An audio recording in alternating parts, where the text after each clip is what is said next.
Hello class. Welcome back बच्चों। तो प्यारे बच्चों, स्टार्ट करते हैं नया लेक्चर। बेटा, हमने चैप्टर 8 का रिवीजन स्टार्ट कर दिया था। ठीक है जी, मैं बहुत तेजी से बेटा उस चर्चा को वहीं ले जाता हूँ जहां कल छोड़ा था। कल बेटा थोड़ा सा भावनाओं में बह गए थे हम। आज फटाफट से आगे बढ़ते हैं। भाई थोड़ा थोड़ा चैप्टर के बारे में भी सोचते हैं ना।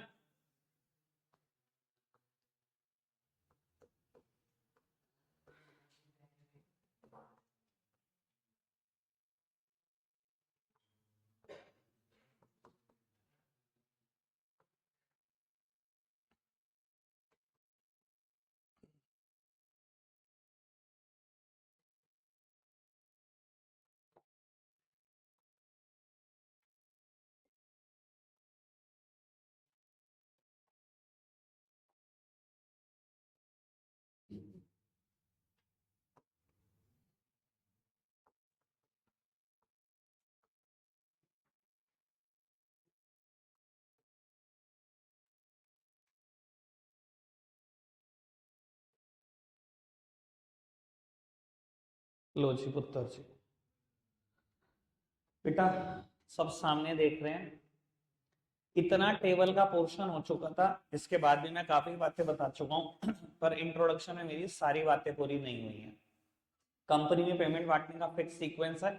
सबसे पहले डिवेंचर या बैंक लोन का इंटरेस्ट, देन गवर्नमेंट के taxes, then preference share capital का preference dividend, then equity share capital का इक्विटी डिविडेंड।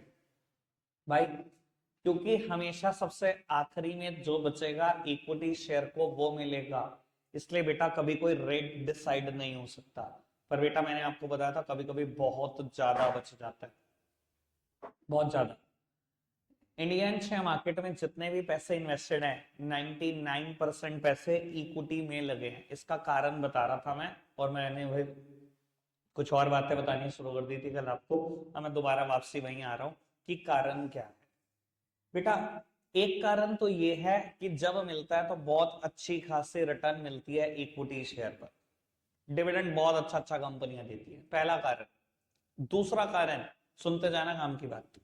बेटा, इक्विटी शेयर की मार्केट वैल्यू बदलती रहती है, कई बार बहुत अच्छी अच्छी रिटर्न मिल जाती है। इधर देखो, आपने शेयर 100 रुपए का खरीदा, इधर देखो, देखेंगे सब प्यारे बच्चे। बेटा, मैं 3 कारण बताऊंगा, इसके बाद कभी इस चीज का प्रैक्टिकली डिस्कशन नहीं होगा, इसलिए आज ही सुन लो। बेटा, इक्विटी शेयर में लोग क्यों इन्वेस्ट करते हैं? 3 कारण है। सबसे पहली बात, आपने किसी कंपनी के शेयर 100 रुपए का खरीदा, इस पर डिविडेंड अच्छा खासा आ जाता है जब आ जाता है। ठीक है जी भैया, यहाँ 9 फिक्स है, यहाँ 12 फिक्स है, यहाँ आने को 18 भी आ सकता है ना, यहाँ आने को 20-22 भी आ सकता है ना। एक साल की कमाई कंपनी इतना कर सकती है ना। तो पहली बात तो डिविडेंड बड़ा हैंडसम आ जाता है जब आता है। दूसरी बात, बेटा शेयर का मार्केट प्राइस भी बढ़ता रहता है, डिबेंचर और प्रेफरेंस में नहीं बढ़ता, नहीं भागता। मान लो आपने 100 रुपए का शेयर खरीदा था, ऐसा भी तो हो सकता है 101 अगले दिन 105 का हो गया, 107 का हो गया, 110 का हो गया। ऐसा हो सकता है कि नहीं? कल आपको एक एग्जांपल दिखाया था सीक्वेंट साइंटिफिक कंपनी का, एग्जांपल दिखाया था ना। 33% शेयर बढ़ गया था 4 महीने में, दिखाया था ना एग्जांपल। इसके अलावा और बड़े चीजें बताई थी आपको, टीटा वेगन के बारे में मैंने एक एग्जांपल दिया। कहां 77-78 रुपए का शेयर 1000 क्रॉस कर चुका। बतेरे एग्जाम्पल दिए थे कल मैंने आपको। ठीक है ना जी। तो बेटा, पहली वजह कि डिविडेंड बड़ा हैंडसम मिलता है जब मिलता है। दूसरी वजह, शेयर का मार्केट प्राइस भी बढ़ता रहता है, जिसको हम कैपिटल एप्रिसिएशन बोलते हैं कि कैपिटल भी एप्रिशिएट होती रहती है। तीसरी वजह, equity share holders are known as the owner of company. Burger,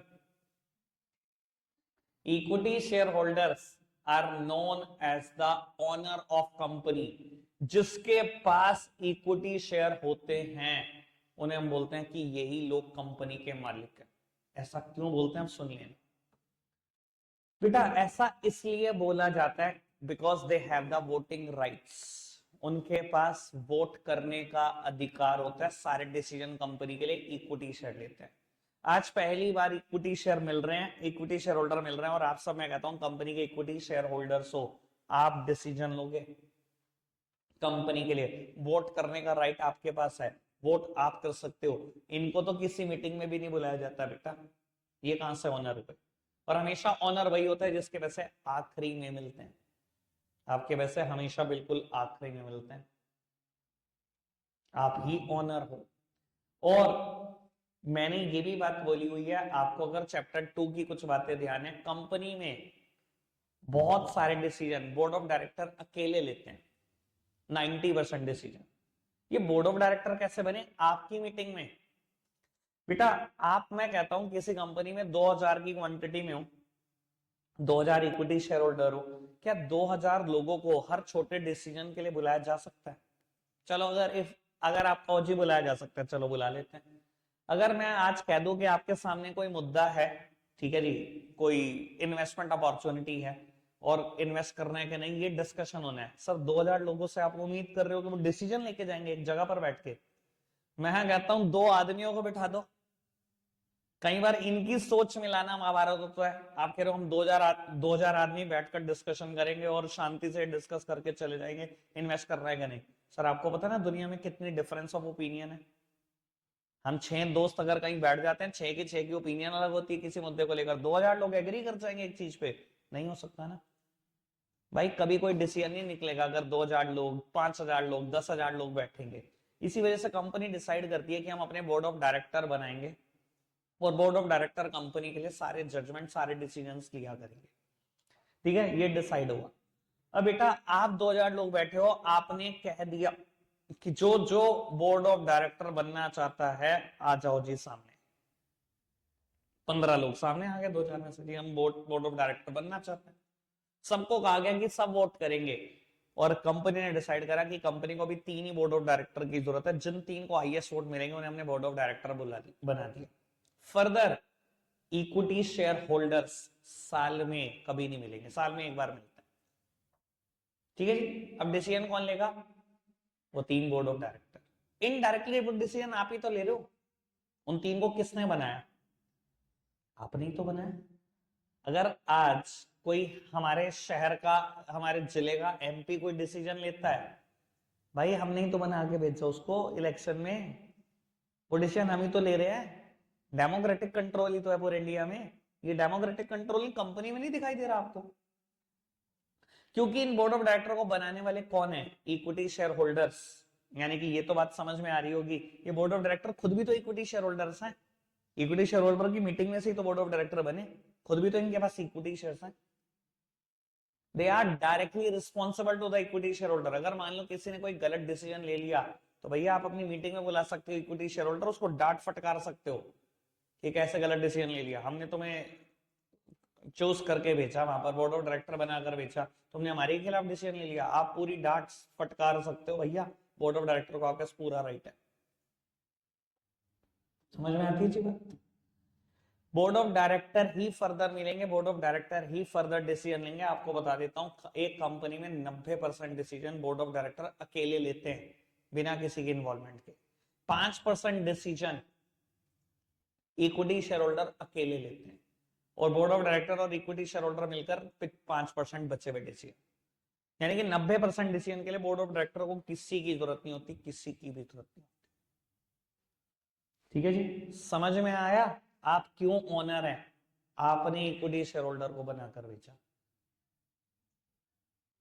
कोई दिक्कत, कोई परेशानी तो नहीं? जितनी मैंने बात बोली समझ में आई? सामने देखेंगे सब। बेटा अब एक बात जो मैंने 2 दिन से रटवाई है, मुझे आज वो भी क्लैरिफाई करनी है कि इक्विटी शेयर के पैसे कंपनी जिंदगी भर वापस नहीं करती। ये बात कैसे, क्यों नहीं कंपनी वापस करती, मैं समझा।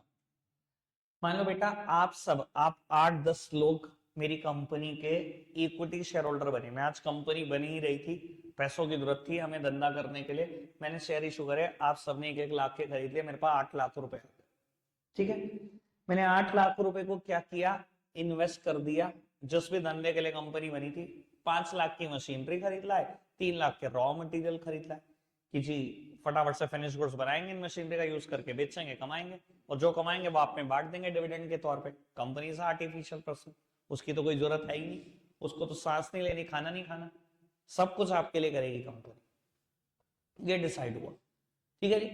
अगले दिन जब आपने मुझे पैसे दे दिए, अगले दिन गौरी आती है, कंपनी लाओ मेरे 1 लाख वापस करो, मैंने कल दिए थे। आप ईमानदारी से बताओ, कंपनी क्या उस पोजीशन में कि आप इसके 1 लाख वापस कर दे? हमने तो मशीन खरीद ली, रॉ मटेरियल खरीद लिया, बिजनेस शुरू कर दिया। अब एक तरीका तो ये है इसके 1 लाख वापस करने के लिए कि बिजनेस को डिस्टर्ब कर दो, बेच दो मशीन, बेच दो रॉ मटेरियल, तो नहीं हो सकता ना। समझ में आ रही बात? तो बेटा कंपनी पूरी जिंदगी वापस नहीं कर सकती इनके पैसे, पर क्या आपको लग रहा है कि पूरी जिंदगी इसके पैसे ही नहीं मिलेंगे? भैया पैसे मिलेंगे, कंपनी नहीं वापस करेगी, कहीं और से मिलेंगे। मैं बताता हूं कहां से। बेटा जिस दिन कंपनी आपसे 8 लाख रुपए लेती है और जिस दिन आपको शेयर देती है 8 लाख रुपए के, उस इस बीच में आपको एक काम करना होता है। कंपनी क्या करती है, 8 लाख लेने के बाद सीधा शेयर नहीं दे सकती। कंपनी आपसे 8 लाख रुपए लेगी, पैसे आ गए, पहुंच जाएगी किसी ना किसी एक स्टॉक एक्सचेंज में, शेयर मार्केट। इंडिया में बड़ी फेमस है दो, बॉम्बे स्टॉक एक्सचेंज और नेशनल स्टॉक एक्सचेंज, बीएससी और एनएससी प्यार से बोलते हैं। इन दोनों में से किसी एक में पहुंच जाओ क्या कि हमारे शेयर को लिस्ट कर दो जी। मैंने कहा जी ठीक है, शेयर को लिस्ट कर देते हैं। बेटा शेयर को लिस्ट करने का मतलब होता है कल से शेयर का दाम वो निकालेंगे, डिमांड और सप्लाई प्रेशर पे। आपका काम खत्म। मैंने शेयर लिस्ट करा दिया, आपसे पैसे लिया 8 लाख, शेयर लिस्ट कराया वहां पर जाकर, अब अगले दिन आपको शेयर दे दो। अब अगर गौरी आ भी गई मेरे पास उठकर की कंपनी लाखों रुपए दे दो, तो मैं क्या कहूंगा, कंपनी पूरी जिंदगी पैसा नहीं देती, आप जाओ बेचना है ना आपको शेयर, बीएससी में, बॉम्बे स्टॉक एक्सचेंज में शेयर लिस्टेड है, बेच लो। ये गई, इसने शेयर बेच दिया, मान लो हार्दिक ने खरीद लिया, कंपनी की सेहत पे क्या फर्क पड़ा? कुछ भी नहीं, कल भी 8 लाख थे, आज भी 8 लाख है। बस मेरे में फर्क क्या पड़ेगा मैं ये बता देता हूँ। कंपनी एक register of share holder maintain करती है, जिसमें अपने सारे शेयर होल्डर के नाम एड्रेस लिखती है। तो मैं क्या करूंगा, वहां से गौरी का नाम काट दूंगा, हार्दिक का नाम और उसका एड्रेस डाल दूंगा, बस खत्म, इतना ही काम है। क्या मैंने इसको पैसे वापस करे? मैंने नहीं करे, और मैं करूंगा भी नहीं। कंपनी जिस दिन बंद होगी, लिक्विडेशन होगा, उस दिन आखिरी में जिसके नाम लिखे होंगे शेयर होल्डर के रजिस्टर में, उसके पैसे कंपनी वापस करती है। सुरभि को पैसे की जरूरत पड़ी, सुरभि आ गई, मैं कहा जी बॉम्बे स्टॉक एक्सचेंज बेच लो, इसने बेचा, रौनक ने खरीद लिया, मैंने सुरभि का नाम काटा, नाम लिख दिया रौनक, मुझे कोई फर्क नहीं पड़ रहा। मेरे पास 8 लाख थे, 8 ही लाख रहेंगे, पूरी जिंदगी रहेंगे ये। जिस दिन कंपनी बंद होगी उस दिन दूंगा मैं तो पैसे, जिनके आखिरी में नाम लिखे होंगे। समझ आती है जी सारी बात अभी तक? बढ़ जाए आगे। अच्छा मेरे को एक बात बताओ, कंपनी में पेमेंट बांटने का एक फिक्स सीक्वेंस है, दोबारा एक बार बोलना फटाफट से। सबसे पहले डिबेंचर या बैंक लोन का इंटरेस्ट, मैंने ना एक काम कर दिया बेटा, डिबेंचर, बैंक लोन या कोई भी और कर्जा, सबकी जगह पे हम एक वर्ड इस्तेमाल कर सकते हैं, डेट। मैं जब भी ये वर्ड लिखता हूं ना डेट, आधे बच्चों को लगता है डिबेंचर ऐसे लिखते हैं, डिबेंचर का ही शॉर्टकट लिख दिया मैंने। डेट का मतलब होता है कर्जा, हर तरीके का कर्जा, चाहे वो डिबेंचर है, चाहे वो बैंक लोन है। अगर आपको नाम याद है तो मैं बोल देता हूं, और commercial paper, public deposits, loan from financial institution, ये सब कर्जे ही हैं। और कर्जों के लिए एक ही वर्ड लगाया जाता है, डेट।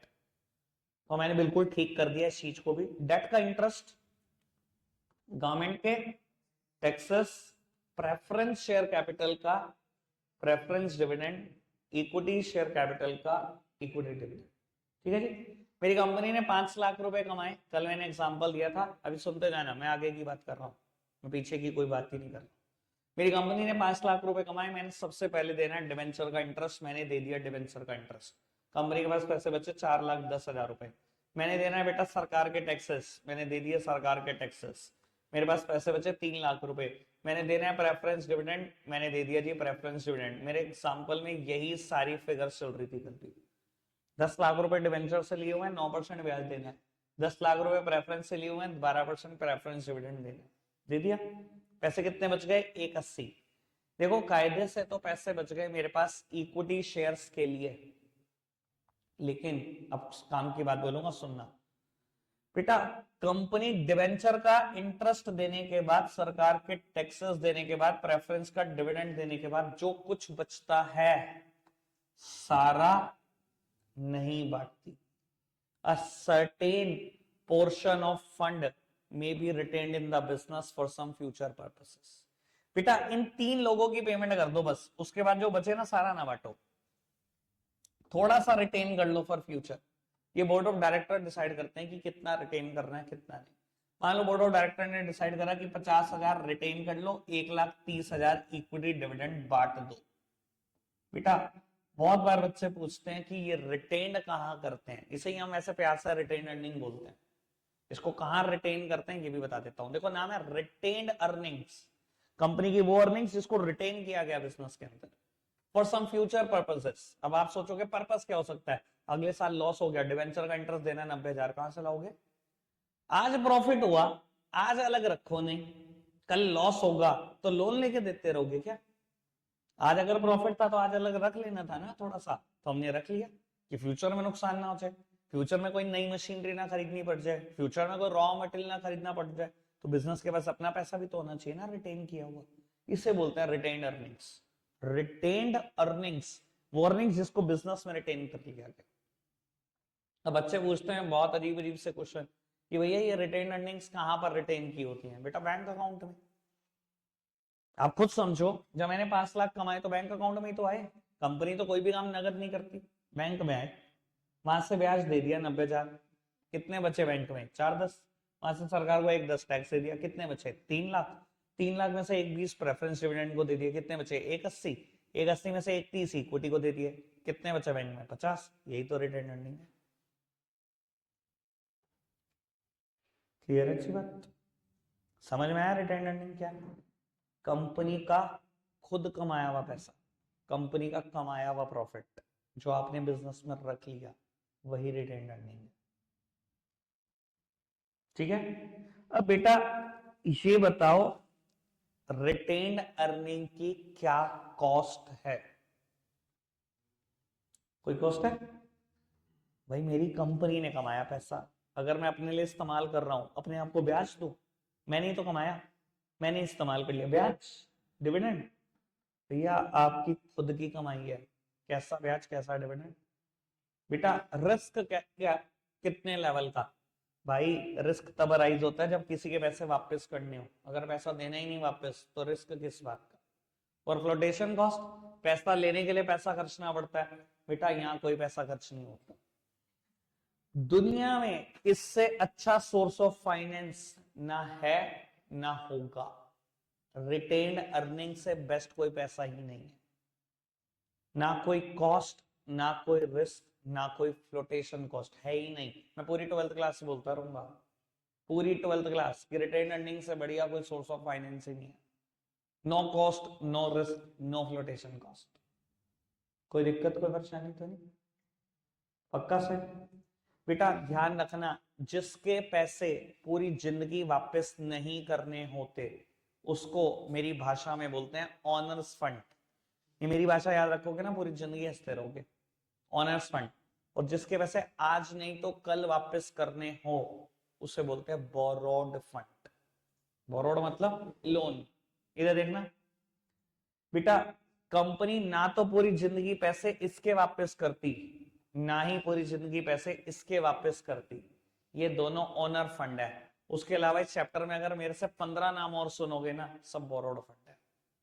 दो ही चीजें ओनर फंड है, भाई मान जा यार, दो ही चीजें ओनर फंड है, एक इक्विटी शेयर कैपिटल, दूसरा रिटेन अर्निंग, बाकी सब बोरोड फंड है, जितने भी नाम सुनोगे चैप्टर में मेरे से। ठीक है भाई, इसका पैसा आज नहीं तो कल तो वापस करोगे, मैक्सिमम 20 साल है। इसका पैसा आज नहीं तो कल तो वापस करोगे, मैक्सिमम 20 साल है, कभी तो वापस करोगे। इसका पैसा आज नहीं तो कल वापस करना ही है, लोन ही तो है वो, और क्या है, कर्जा ही तो है। अभी तक कोई दिक्कत कोई परेशानी? टेबल पूरी हो गई मेरी तरफ से। अब मैं सीधा शिफ्ट कर रहा हूँ बेटा डिबेंचर पे, अगर किसी की कोई परेशानी नहीं है तो बताओ फटाफट से, कोई दिक्कत है तो। बेटा अभी हम ना बुक से पढ़ना शुरू कर रहे हैं, हर एक सोर्स ऑफ फाइनेंस को। 4 का तो मैंने इंट्रोडक्शन दे दिया, पर पढ़ने में बहुत सारे हैं।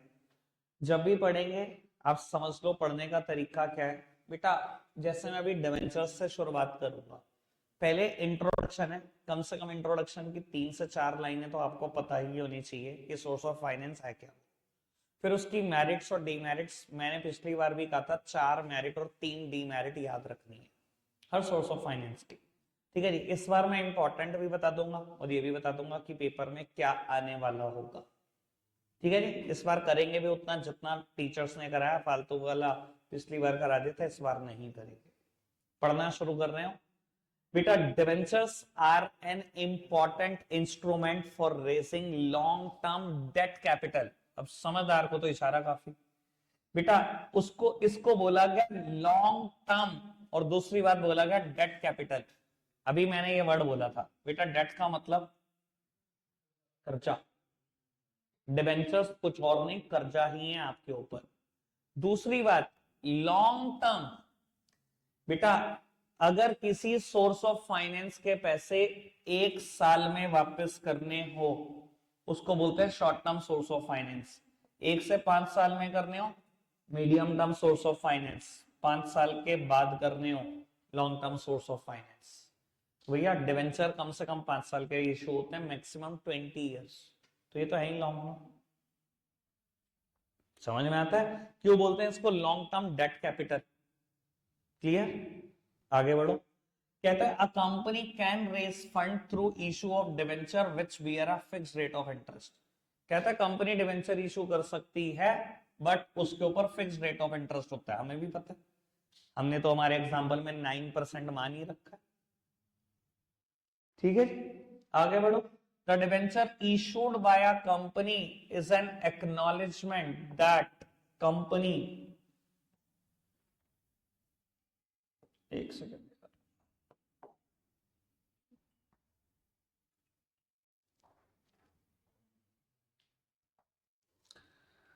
the debenture issued by a company is a acknowledgement that the company has borrowed a certain amount of money which is promises to repay at a future date। कहता है जब कंपनी डिवेंचर से पैसे लेती है साथ में एक एक्नॉलेजमेंट देती है कि जी हाँ मैंने कर्जा लिया है and I promise to pay it on a certain future date. Sir एक बात बताओ, ये बिल्कुल बैंक एफडी की तरह नहीं है। आज भी चले जाओ आप किसी बैंक के ब्रांच में, let suppose Punjab national bank में आप चले गए 50,000 रुपए लेकर, आपने कहा ये एफडी करानी है बेटा, आप 50,000 की एफडी करा के आओगे, साल की आपको पेपर मिलेगा, एक्नॉलेजमेंट मिलेगा बैंक का, ब्रांच मैनेजर स्टैंप भी लगा के देगा, बैंक की साइन भी करके देगा, उसमें बिल्कुल लिखा होगा कि आपने एफडी कराई है और बैंक एक्नॉलेज कर रहा है कि बैंक ने 50,000 रुपए ले रही है और फ्यूचर डेट पे आपको 50,000 प्लस जितना भी रुपए का ब्याज है वापस करेंगे, लिखा होता है सब कुछ बकायदा। देखिए किसी ने एफडी देखी नहीं कभी आज तक एफडी? चल कोई नहीं, मैं फोटो दिखा दूंगा तेरे को। ठीक है जी, बिल्कुल दिखा दूंगा फोटो। देखो आज की तारीख में तो वैसे हम ऑनलाइन एफडी बनाने लग गए, सारे बैंकों की नेट बैंकिंग है, अगर एफडी बनानी होती है यहाँ बैठे बैठाए एफडी बन जाएगी, एक्नॉलेजमेंट नहीं आती, पर आज भी अगर बैंक से जाके एफडी बनवा के आओगे एक्नॉलेजमेंट मिलता ही मिलता है। ये बिल्कुल वैसे ही तो है, अगर कंपनी को आपने 10 लाख रुपए दिए डिबेंचर के तौर पे तो कंपनी एक्नॉलेज करती है जी आपने मुझे 10 लाख दिए, मैं 10 साल बाद वापस करूंगी, हर साल 9% ब्याज दूंगी, सब कुछ लिखा होता है, सारी शर्तें।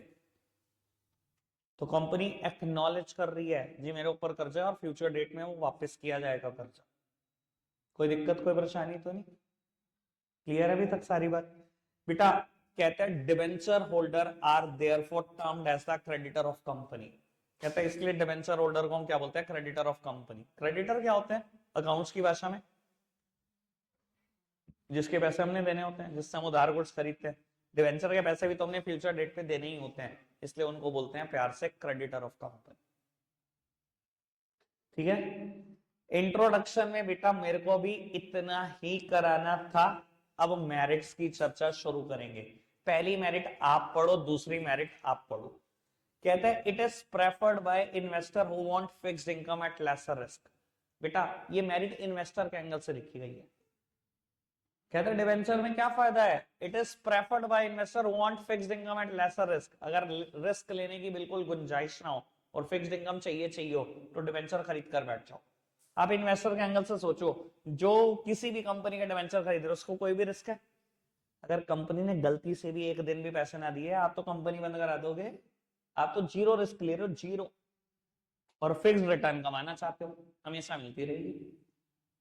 9% हर साल मिलते रहेंगे, कोई नहीं, एक कंपनी एक दिन भी नहीं रोक सकती आपके पैसे तो। ठीक है ना जी। दूसरा फायदा, debenture are fixed charge fund and do not participate in profit of company. कल भी यही बोल रहा था। एक बात बताओ, मेरी कंपनी ने 5 लाख कमाए, लेकिन मैंने आपसे 10 लाख रुपए लिए हुए 9% पे, मैंने तो 90,000 देने। मेरी कंपनी ने 50 लाख कमाए, तब भी 90,000 देने। मैंने 5 करोड़ कमाए, तब भी 90,000 देने। मेरी कंपनी ने 500 करोड़ कमाए, तब भी 90,000 देने। भैया आप फिक्स्ड चार्ज फंड हो, प्रॉफिट में पार्टिसिपेट नहीं करोगे, प्रॉफिट नहीं मिल जाएगा आपको, बस फिक्स्ड इंटरेस्ट है वही मिलेगा। ठीक है ना। अब अच्छा एक बात बताऊं, ऐसे तब भी बोली थी, पिछली बार भी, अभी भी, वो किस टोटली लॉजिकल। ये डिवेंचर की मेरिट है कि वो फिक्स चार्ज फंड है और प्रॉफिट नहीं मिलता उनको, ये मेरिट है। पता नहीं भाई, कोई सर नहीं कोई पैर नहीं। ठीक है ना सर। अब मैं लेकिन कुछ कर नहीं सकता यार। ठीक है ना। क्या काश हमें भी बुक लिखने का मौका मिलता, हम भी बताते। चलो खैर, फिलहाल रखते हैं, आज के लिए इतना ही है प्यारे बच्चों। बाय।